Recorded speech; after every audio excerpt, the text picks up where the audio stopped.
Lucille Ball was in the middle of rehearsing a scene when her assistant appeared at the edge of stage 12, pale and shaking in a way that made every crew member stop what they were doing.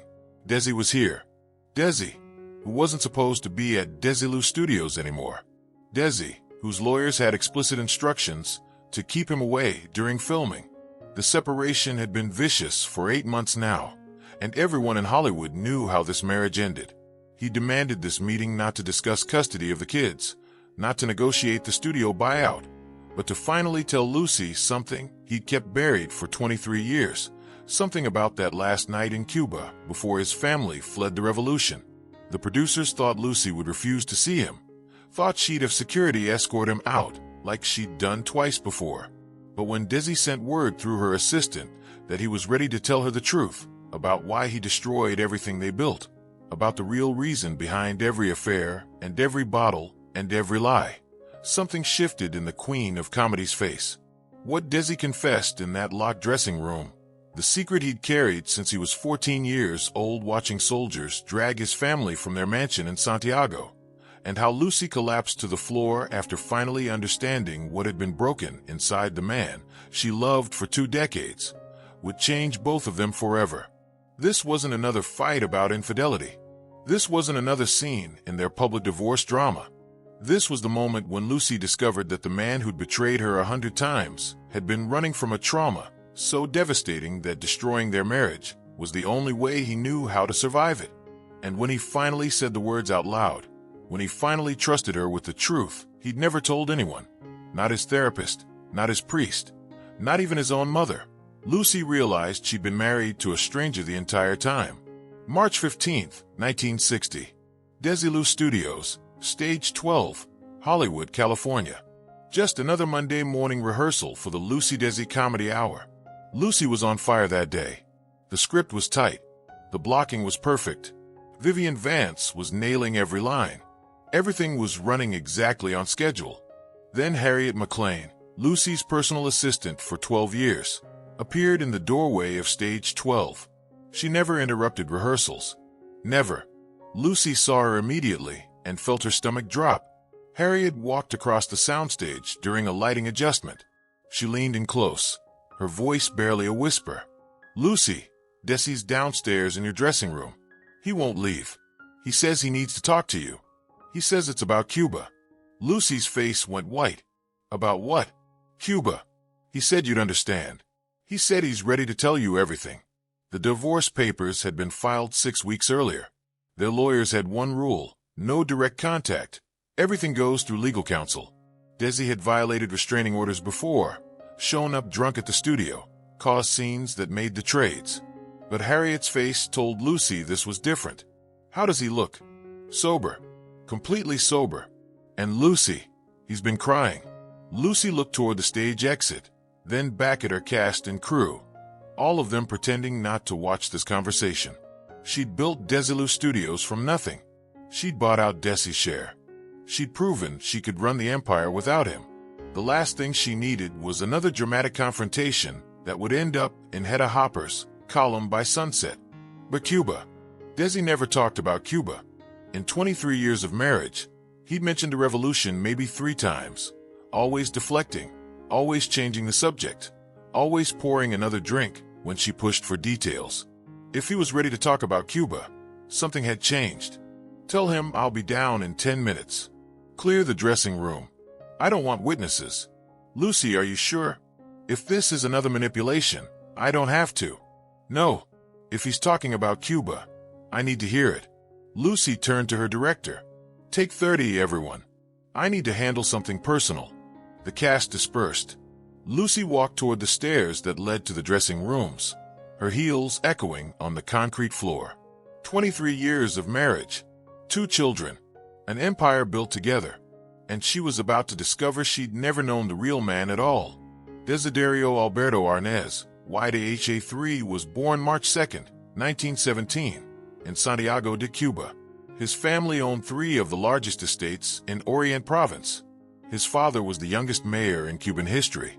His mother descended from one of the original founding families of the island. They had 17 servants, stables with purebred horses, oceanfront property that stretched for miles. Young Desi grew up in absolute privilege, educated by private tutors, fluent in 3 languages by age 10, destined to inherit a fortune and political dynasty. Life was paradise until August 1933. Desi was 16 years old. The Machado regime was collapsing, and revolutionaries were hunting down anyone connected to the government. His father had been marked for arrest. Then they came, not during the day with warrants and procedure, but at 3 in the morning with rifles and machetes in rage. Desi woke to his mother screaming. He ran downstairs in his pajamas and saw 6 soldiers in their foyer, tearing paintings off walls, smashing furniture, searching for his father who'd escaped through a back entrance an hour earlier. But there was something else happening, something Desi never told anyone, something that twisted inside him for the next 43 years. The lead soldier, a man whose face Desi would see in nightmares for the rest of his life, grabbed his mother by the hair and dragged her toward the library. Desi's older brother, 17-year-old Alfonso, tried to intervene. They beat Alfonso unconscious with rifle butts while Desi watched, frozen against the wall, too terrified to move. His mother was screaming Desi's name, begging him to run, to hide, to save himself. The soldiers locked the library door. Desi stood in that hallway for 20 minutes, listening to sounds that carved something permanent into his soul. When they finally left, when the house was ransacked and silent, Desi found his mother sitting in the destroyed library, her dress torn, her face blank, transformed into someone he didn't recognize. She looked at him and said 5 words in Spanish that Desi would hear echoing in his head during every affair, every drink, every moment of self-destruction for the rest of his life. "You could have saved me." She didn't mean it. The trauma was speaking. But 16-year-old Desi absorbed those words like poison. His mother never spoke about that night again. His brother never spoke about the beating. His father never asked what happened while he was hiding. The family fled to Miami 3 days later with 7 suitcases and a destroyed sense of safety. But Desi carried something else across that ocean. The absolute certainty that when the people you love need you most, you will fail them. That you are fundamentally incapable of protecting what matters. That loss is inevitable, and your inadequacy guarantees it. So for 43 years, Desi proved his mother right. He destroyed everything he loved before it could be taken from him. He failed Lucy over and over, deliberately, compulsively, because failing was the only thing he knew how to do. And he never told her why. Lucy opened her dressing room door. Desi was sitting on the small couch, elbows on his knees, head in his hands. He looked up when she entered. His eyes were red, his face exhausted in a way she'd never seen. Not exhausted from drinking or partying, but exhausted from carrying something too heavy for too long. The door clicked shut behind her. They were alone for the first time in 8 months. "Lucy, thank you for seeing me." Lucy remained standing, arms crossed, every muscle in her body tense. "You said this was about Cuba." Desi nodded. He gestured to the chair across from him. "Please sit. This is going to take a while." "I'll stand." "What do you want, Desi?" "I want to tell you something I should have told you 23 years ago. Something that explains everything. Every affair. Every bottle. Every time I destroyed something good between us." Lucy's voice was ice. "If this is another excuse about your childhood being hard, about losing your money, I've heard it. Save it for your therapist. It's not an excuse. It's the truth you deserve to know before you married me." Desi's hands were shaking. Lucy noticed. Desi's hands never shook. She sat down slowly, cautiously, like approaching something dangerous. "Talk." Desi took a breath that seemed to come from somewhere deep and painful. "The night the revolutionaries came for my father, the night we lost everything, something happened that I've never told anyone. Not the reporters. Not my brother. Not my mother. Not you." Lucy waited, her heart pounding despite herself. "They came at 3 in the morning. 6 men with guns. My father had already escaped. They were furious. They tore apart our house looking for him. For anything valuable, for revenge." Desi's voice cracked. "My brother tried to stop them from taking our mother. They beat him unconscious, right in front of me. I was 16 years old, standing there in my pajamas, and I froze. I just froze." Lucy's expression shifted slightly, the armor cracking. "Desi, you were a child. You couldn't have." They dragged my mother into the library and locked the door. I stood in that hallway for 20 minutes, listening to her scream my name, begging me to help her. And I did nothing. I was so terrified I couldn't move, couldn't breathe, couldn't save her. Tears were streaming down Desi's face now. When they finally left, when I opened that library door, my mother was sitting in the corner. Her dress was torn. Her face was blank. She looked at me and said, "You could have saved me." Lucy's hand went to her mouth. Oh my God, Desi. She didn't mean it. The trauma was speaking. But I believed her, Lucy. For 43 years, I've believed her. Because she was right. When the person I loved most in the world needed me, I failed her. I was weak. I was a coward. And I've been proving her right ever since. Lucy was crying now too, but she couldn't speak. Every affair, every lie, every time I destroyed something beautiful between us, it was because I'm fundamentally broken, Lucy. I learned that night that I can't protect what I love, that I will always fail when it matters most. So I failed you deliberately, over and over, because failing was the only truth I knew about myself. That's not an excuse. It doesn't make what I did okay. But you deserve to know why the man you married kept destroying the only good thing in his life. Lucy stood up abruptly. The room was spinning. 23 years, 2 children, 1,000 fights. And it all traced back to one night in Cuba when a terrified boy stood frozen in a hallway. You never told me, she whispered. You never gave me the chance to understand. I know. Why now? Why are you telling me this now when we're already divorced, when it's already over? Desi looked at her with complete honesty. Because our daughter asked me last week why I couldn't just love you the way you loved me. And I realized she's going to grow up thinking her father was just selfish, just cruel. Just a man who threw away everything for no reason. I can't let her believe that. I can't let you believe that. Lucy felt her legs weaken. She reached for the vanity to steady herself, but missed. Her knees buckled, and she slid down the wall to the floor, her back against the mirror, her carefully constructed composure completely shattered. All those years, she said, her voice breaking. All those years I thought I wasn't enough. That I wasn't beautiful enough or interesting enough or woman enough to keep you faithful. And it was never about me at all. Desi moved to the floor beside her, careful not to touch her, respecting the distance. It was never about you, Lucy. You were perfect.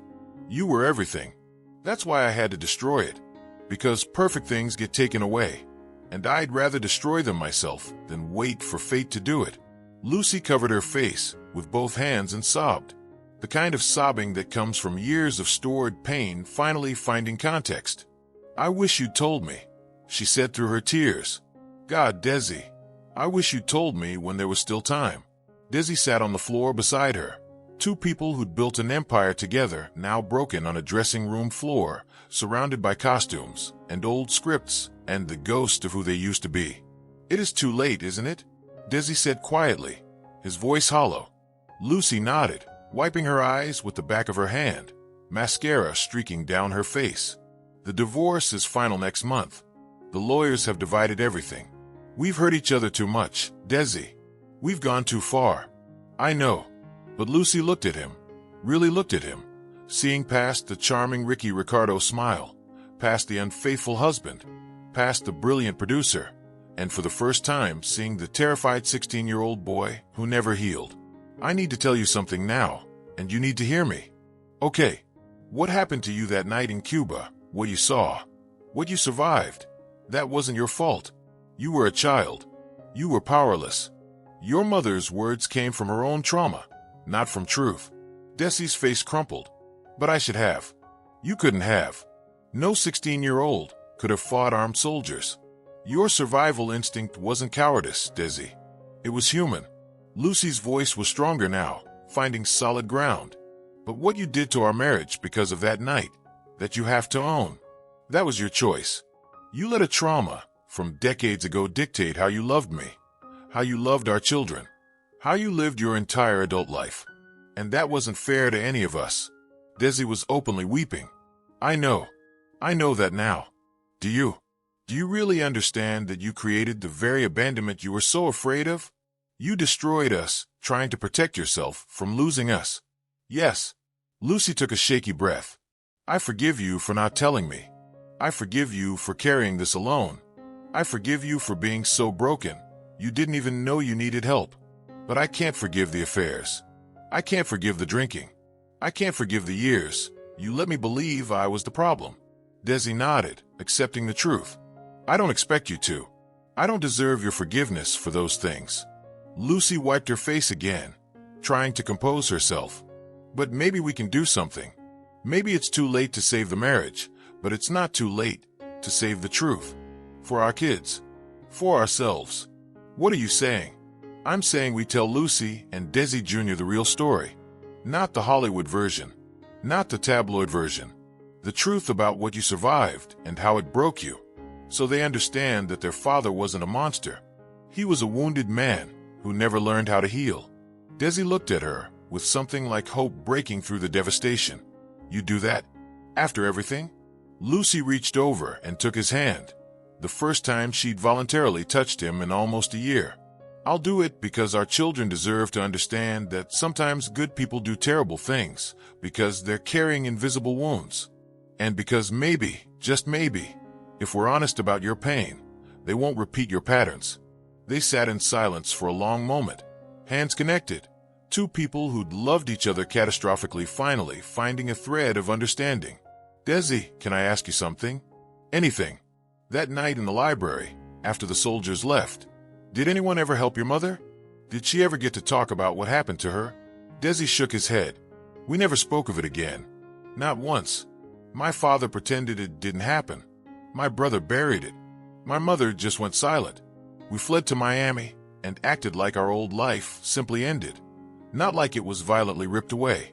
Lucy's expression was heartbroken. So you learned that trauma gets buried. That pain doesn't get spoken. That you survive by pretending the worst things never happened. Exactly. And that's why I'm telling you now. Because I'm 53 years old, and I finally understand that burying trauma doesn't make it disappear. It just makes it grow in the dark until it destroys everything you touch. Lucy stood up slowly, pulling Desi up with her. They stood face to face in that small dressing room, the two people who'd revolutionized television, who'd created the first major independent production company, who'd shown America what a marriage could look like, even though theirs was falling apart behind the cameras. Desi, I need you to make me a promise. Anything. You need to get help. Real help. Not a priest who tells you to pray it away. Not a drinking buddy who enables you. A real therapist who specializes in trauma. You need to heal this wound before it kills you. Desi nodded. I will. I promise. And you need to stay sober. For the kids. For yourself. Not for me anymore. That ship has sailed. But for the man you could still become. I will. Lucy reached into her jewelry box on the vanity and pulled out a small silver medal on a chain. St. Christopher, the patron saint of travelers. Her mother had given it to her when she first moved to Hollywood. This protected me when I was far from home, trying to find my way. You've been running from that night in Cuba for 43 years, Desi. Maybe it's time to stop traveling and start healing. She placed it in his palm and closed his fingers around it. Desi stared at the medal, tears falling onto his hand. After everything I've done to you, you're still giving me something? I'm not doing it for the man who betrayed me. I'm doing it for the scared boy who never got the help he needed. There's a difference. Desi pulled Lucy into a hug, and for the first time in years, she didn't pull away. They stood there holding each other, not as husband and wife, not as lovers, but as two people who'd survived something terrible together and were finally being honest about the wreckage. When they separated, Lucy had one more thing to say. The divorce goes through. We can't fix what's this broken. But we don't have to be enemies, Desi. We can be two people who loved each other, hurt each other, and finally understood each other. Can you live with that? Desi wiped his eyes. It's more than I deserve. Maybe. But it's what our children need. Lucy and Desi divorced officially May 4th, 1960, 6 weeks after that conversation in the dressing room. But something fundamental had shifted. Desi checked himself into a private treatment facility in Connecticut that specialized in trauma therapy. He stayed for 90 days. When he came out, he was sober for the first time in 20 years. Lucy attended every single one of their children's important moments with Desi, Birthdays, school plays, graduations, always civil, often warm. When reporters asked about the divorce, Lucy's answer was always the same. Desi is a good father and a brilliant producer. Our marriage didn't work, but our respect for each other remains. Desi kept the St. Christopher medal around his neck for the rest of his life. He never took it off. Years later, after Desi was diagnosed with lung cancer in 1986, Lucy visited him regularly at his home in Del March. On one of those visits, Desi said something that stayed with her. "I need to tell you something before I go." Lucy sat beside his bed. "What is it?" "That day you gave me the St. Christopher medal. That day you told me to stop running. That was the day my life actually began. Everything before that was just survival." Desi died December 2nd, 1986. Lucy was devastated. At his funeral, she wore the wedding ring he'd given her in 1940, not as his wife, but as the woman who'd finally understood him. After Desi died, Lucy gave one interview about their marriage. "People ask if I regret divorcing Desi. I don't. We were destroying each other. But I do regret that he waited 23 years to tell me the truth about Cuba. If I'd known earlier, maybe we could have fought his demons together instead of fighting each other." Most people didn't understand what she meant. The full story didn't emerge until after Lucy's death in 1989, when their children finally shared what their parents had told them about that night in the dressing room. But people who knew them said that conversation changed both Lucy and Desi fundamentally. After that day, Desi started attending therapy regularly and helping other Cuban refugees process their trauma. After that day, Lucy stopped blaming herself for the marriage's failure. They both became better parents because they'd finally been honest. In an interview years later, Lucy was asked, "Do you still love Desi?" She smiled, that genuine Lucy smile. "I love the truth of who he was. The scared boy, the wounded man, the talented artist, the father who finally broke the cycle. I wish I'd understood all of it while we were married, but I'm grateful I understood it before he died." Here's what people don't understand about March 15th, 1960. It wasn't special because two celebrities had an emotional conversation. It was special because Desi finally trusted someone with a truth he'd been running from for 43 years, and Lucy chose understanding over bitterness. For those hours on that dressing room floor, they weren't Lucy and Ricky, weren't America's favorite couple, weren't even husband and wife anymore. They were two people who'd loved each other terribly and completely, who destroyed something beautiful because one of them didn't know how to heal something broken. We live in a world obsessed with perfect relationships and social media romance. We measure love in grand gestures and public declarations. But that day, two people learned something more important. Love isn't enough if you're too broken to receive it. Truth isn't enough if it comes too late to save things. But truth is always enough to bring understanding, and understanding, even after love dies, is its own kind of grace. The question everyone asks is, why did Desi cheat on Lucille Ball? That wasn't the real question. The real question Desi finally answered was, can trauma make you destroy what you love most? And the answer he and Lucy learned together: yes. When pain teaches you that loss is inevitable, you'll sabotage love to maintain control. That's not an excuse, it's just the truth. Desi reminded us that hurt people hurt people. Lucy showed us that understanding doesn't require staying. Sometimes the bravest thing is seeing someone's truth, forgiving the person, and still walking away from the relationship. If this story touched you, hit that subscribe button. Share it with someone who needs to understand that pain and love can exist in the same space. Drop a comment about a truth that finally made sense of your own past. Ring that notification bell for more stories about the real lives behind Hollywood's golden age, because sometimes the most important conversations aren't the ones that save relationships. They're the ones that finally explain why the relationship couldn't be saved.